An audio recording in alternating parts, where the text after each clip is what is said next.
3768,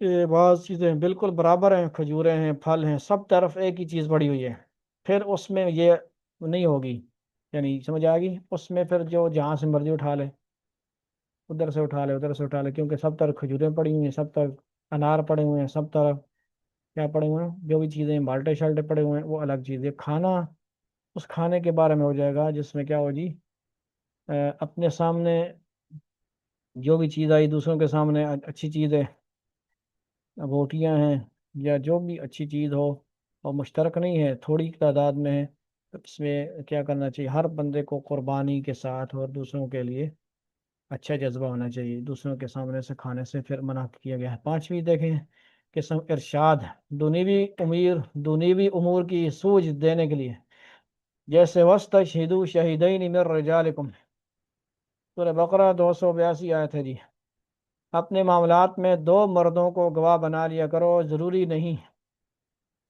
بات سمجھ آ رہی ہے، وَاسْتَشْهِدُوا شہادت یعنی گواہ بنانے کے بارے میں، شہیدین دو شہید یعنی دو شہادت دینے والے، من رجالکم مرد، پیچھے بیان ہوا تھا نا مردوں کو پہلے حق حاصل ہے کہ دو مرد ہوں گے، اور پھر عورت کی ہوگی تو پھر عورتوں کیا ہوگا جی، ایک کی جگہ دو عورتیں ہوں گی، اگر ایک مرد ہے دو عورتیں ہوں گی، یہ بات سمجھ آ گئی، یعنی ضروری نہیں ہے کہ آپ معاملات میں کیا کریں، گواہ کریں، اگر سمجھتے ہیں معاملے کے اندر فساد نہیں ہوگا، گڑبڑ نہیں ہوگی اور معاملہ کلیئر ہو گیا ہے، آج کل کے دور میں ہم کہتے ہیں کہ ڈاکومنٹس کے ذریعے اور کیا کریں جی، ویڈیو ریکارڈ کے ذریعے معاملات کرنا چاہیے، تاکہ بعد میں کیا ہو، لڑائی جھگڑا فساد نہ بنے، جتنے بھی سہولیات ہیں ان کو جدید طور پہ لکھنے کے حساب سے ہو، گواہی کے حساب سے ہو، دو بندوں کے حساب سے ہو، یہ تمام معاملات بڑے بڑے معاملات جو لاکھوں کے ہوتے ہیں ان میں کیا کرے جی، گواہ بنا لیا کرے، ڈاکومنٹس وغیرہ کیا کریں، چھوٹے چھوٹے معاملات میں بھی کیا کرے بندہ، لڑائی جھگڑے سے بچنے کے لیے ان معاملات پر عمل کرنا چاہیے، تاکہ کسی قسم کا پھر بعد میں فساد نہ بنے، گواہ بنا لینا چاہیے۔ یہ تھا ارشاد۔ چھٹی قسم ہے تحدید، دھمکی دینے اور اظہار غضب کے لیے، جیسے اعملوا ما شئتم، سورہ فصلت ہے 40 آیت ہے، جو چاہو کر لو، پھر خبر لیتے ہیں، جو چاہو کر لو، یعنی اعملوا ما شئتم، اللہ تعالیٰ ان کو فرما رہے ہیں بھائی ابھی دو مرضی کر لو، تمہاری خیر نہیں ہے، ابھی مزے کر لو، بات نہیں مان رہے میری، اپنے جو ہے من موج مستی میں لگے ہوئے ہو، تو جو مرضی کر لو، پھر میں تمہارا کروں گا علاج، یہ کس طور پہ کہا جا رہا ہے، دھمکی کے طور پہ، تنبیہ کے لیے۔ یہ تھا ساتواں، چھٹا تحدید، چھٹا اور ساتواں انذار، انذار دھمکی کے ساتھ پیغام کی تلقین کے لیے، قل تمتع بکفرک قلیلا، سورہ زمر آیت نمبر 8 ہے جی، اے پیغمبر صلی اللہ علیہ وسلم تم کہہ دو کہ اپنے کفر سے کچھ دیر فائدہ اٹھا لے، انذار ڈرانے کے لیے، کفر میں ہو مبتلا ہو، تھوڑے دیر مزے کر لو، لیکن دنیا کے حساب سے، لیکن پھر ہے جی باز نہیں آؤ گے تو پھر کیا ہوگا، آخرت میں عذاب ہوگا، سزا ہوگی۔ آگے 8 نمبر پہ تعجیز کے لیے، عاجز بتلانے کے لیے، یعنی تم مطلوبہ کام سے عاجز ہو، جیسے فَأْتُوا بِسُورَةٍ مِّن مِّثْلِهِ، اس جیسی ایک صورت بنا لاؤ، چیلنج ہے یہ، کیا ہے جی، سورہ بقرہ میں ہی آتی ہے 23 میں مرایت ہے، کیا کرو، عاجز بتلانے کے لیے، فَأْتُوا بِسُورَةٍ مِّن مِّثْلِهِ، یعنی ایسا مقصد، اس کا مطلب یہ ہے کہ تم یہ کام کر ہی نہیں سکتے، یہ اس دور میں حکم دیا جائے۔ تسخیر، قابو میں ہونے کو بتلانے کے لیے، کسی شے کو جلدی سے وجود میں لے آنے اور حکم الہی کے مطابق فوراً ہو جانے کو بتلانے کے لیے، جب اللہ جل جلالہ کسی چیز کا ارادہ فرماتے ہیں تو اس میں دیر نہیں لگتی، وہ ارادہ کے مطابق فوراً وجود پذیر ہو جاتی ہے۔ ارشاد باری ہے فَقُلْنَا لَهُمْ كُونُوا قِرَدَةً خَاسِئِينَ، سورہ بقرہ کی آیت نمبر ہے جی 65، ہم نے ان یہود سے کہہ دیا ہو جاؤ بندر ذلیل، بندر بن جانا مخلوق کے اختیار میں نہیں، تو اس حکم کا مطلب یہ ظاہر کرنا ہے کہ فوراً وہ بندر ہو گئے، ٹھیک ہے جی، اللہ تعالیٰ نے بنی اسرائیل والوں کو بندر بنا دیا تھا، تو بندر ہو جانے کا اس آیت میں حکم ہے، یہ کس لیے تھا، تسخیر میں تھا، اللہ تعالیٰ کے اختیار میں جو تھا اللہ تعالیٰ کے جو ہے حکم سے ہوا، اللہ تعالیٰ نے تسخیر، اللہ تعالیٰ کی صفت ہے، اللہ تعالیٰ جو چاہتے ہیں کرتے ہیں، تو یہ فوراً ہو گیا۔ 10ویں نمبر پہ کیا قسم ہے؟ تکوین،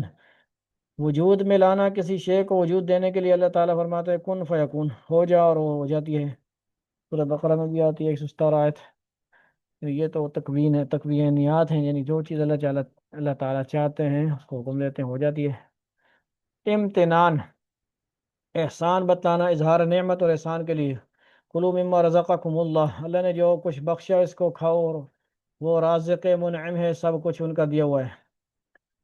یعنی یہ امر کی کون سی قسم؟ احسان بتلانے کے لیے۔ سورہ نام میں 142 آیت ہے۔ اکرام کے لیے، 12ویں قسم کیا ہے؟ اکرام، عزت دینا، عزت دینے کے لیے۔ ادخلوها بسلام آمنین، جنت میں امن و سلامتی کے ساتھ آ جاؤ۔ مہمان کو عزت کے ساتھ کہتے ہیں آئیے آئیے آئیے، داخل ہو جائیے، آپ کے لیے کھانا تیار ہے، آپ جنت میں آ جائیں۔ ادخلوها، یہ اس طرح اکرام کے طور پر 12ویں قسم۔ 13ویں قسم اہانت، بے عزت کرنے کے لیے۔ ذق انک انت العزیز الکریم، لے عذاب چکھ، تو بڑا باعزت شریف ہے۔ یہ کس لیے امر دیا جا رہا جی؟ اہانت کے لیے، بے عزت کرنے کے لیے۔ ذق، چکھ مذاب جہنم کا، ٹھیک ہے جی، منع کیا تھا نا، بعض آ جا دنیا میں، انک انت العزیز الکریم، لے عذاب چکھ، تو بڑا باعزت شریف ہے۔ بڑا لوگوں میں بڑا ٹرمپ بنا ہوا تھا، بڑا بنا ہوا تھا، مودی بنا ہوا تھا، موزی بنا ہوا تھا، باز نہیں آیا، کفر پیڑا رہا، باز نہیں آیا، توبہ نہیں کی، مسلمانوں کو نہیں بخشا، کفر پر ظلم کرتا رہا۔ تسویہ،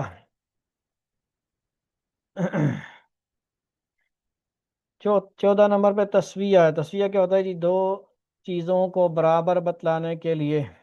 فصبروا او لا تصبروا، صبر کرو یا نہ کرو، برابر ہے، عذاب سے نجات نہیں۔ ٹھیک ہے جی، یہ سورہ حجر اس کا اوپر بیان ہوا تھا، سورہ دخان کی آیت نمبر 2 والی تھی، اور سورہ طور کی 33 نمبر آیت ہے۔ ٹھیک ہے جی، ادخلوا بسلام آمنین، حجر۔ اور انعام کی صورت کیا تھی؟ کلوا مما رزقکم اللہ۔ دخان کی صورت ذق انک انت العزیز الکریم۔ فصبروا او لا تصبروا سورہ طور ہے، صبر کرو یا نہ کرو، برابر ہے، عذاب سے نجات نہیں۔ یعنی اب عذاب جہنم میں داخل ہو گیا ہو، اب تمہاری کوئی پیچھے مڑنا نہیں ہے، صبر کرتے ہو نہیں کرتے ہو، خاموش رہتے ہو، اویلا کرتے ہو، شور مچاتے ہو، عذاب تو ہوگا۔ ٹھیک ہے جی، اب کوئی فائدہ نہیں ہے، ایمان بھی نہیں لا سکتے، پیچھے بھی نہیں جا سکتے، صبر ہی کرنا پڑے گا، کرو یا نہ کرو، عذاب ہوگا۔ 15 نمبر پہ احتقار، معمولی اور چھوٹا بتلانے کے لیے۔ القوا ما انتم ملقون، موسیٰ علیہ السلام نے جادوگروں سے کہا ڈالو، کیا ڈالتے ہو، نیچے نہیں پھینکو۔ مقابلہ جب ہو رہا تھا رسیوں کا جادوگروں کے ساتھ، تو اس وقت وہ چیزیں تھیں نیچے ڈالنے کا لفظ آیا، پھینکو یا ڈالو، یعنی تمہارے جادو کی کوئی حیثیت اور عظمت نہیں۔ یعنی ان کو معمولی سمجھتے ہوئے کہا کہ بھائی یہ تم میرے اللہ کے سانپ، اللہ کے سامنے، اللہ کی قدرت کے سامنے ایک کچھ رسیاں جادو کی کچھ بھی نہیں ہے، پھینکو ڈالو جو مرضی کرتے ہو۔ 16 نمبر پہ ہے دعا، درخواست کے لیے، اللہم اغفر لی، اے اللہ مجھے بخش دیجیے۔ 17 نمبر پہ ہے تمنی، آرزو ظاہر کرنے کے لیے، یا مالک لیقضی علینا ربک، یہ بھی کیا ہے جی؟ سورہ زخرف ہے، آیت نمبر 43 ہے۔ جہنمی داروغہ جہنم سے کہیں گے اے مالک، چاہیے کہ ہمارا پروردگار ہمارا کام تمام کر دے، یعنی موت دے دے، موت کی آرزو کریں گے۔ ٹھیک ہے جی، یعنی موت مانگیں گے، موت تو نہیں آئے گی، موت کو تو موت آ جائے گی، یہ کس لیے ہوگی؟ تمنی آرزو۔ تنبیہ، کبھی امر بصورت خبر ہوتا ہے اور اس سے ایجاب اور زیادہ موقع ہو جاتا ہے، یعنی جملہ خبریہ ہوتا ہے، مگر اس جملہ سے کسی کام کی طلب مقصود ہوتی ہے۔ ایسے امر کی تعمیل نہ کرنے میں نافرمانی ہوتی ہے، ایسے امر کی تعمیل ضروری ہو جاتی ہے۔ جیسے ایک شخص نے مجمع میں اپنے ایک عزیز کے متعلق یوں کہا کہ یہ آج قرات کریں گے، تو اس شخص کے لیے قرات لازم کیا ہو گئی؟ لازم ہو جائے گی، کیونکہ قرات نہ کرنے کی صورت میں نافرمانی ہوگی۔ اللہ جل جلالہ کے کلام میں اس کی مثال جیسے والوالدات یرضعن اولادہن حولین کاملین، مائیں، یعنی بچوں کی مائیں دودھ پیتے، جن کے بچے ہوتے ہیں، سورہ بقرہ 233 آیت سے، مائیں اپنے بچوں کو پورے 2 سال دودھ پلائیں گی، یعنی بچوں کو دودھ پلانا چاہیے، اگر ماں کسی عذر کے بغیر بچوں کو دودھ نہ پلائے تو اللہ جل جلالہ کی نافرمانی ہے۔ آگے انشاءاللہ کسی سیشن میں امر کے حکم کی کیفیت بیان کریں گے۔ اللہ رب العزت آج کے سیشن کو قبول فرمائے، کمی بیشی معاف فرمائے، سمجھنے کی، عمل کرنے کی ہم سب کو توفیق عطا فرمائے۔ السلام علیکم ورحمۃ اللہ وبرکاتہ۔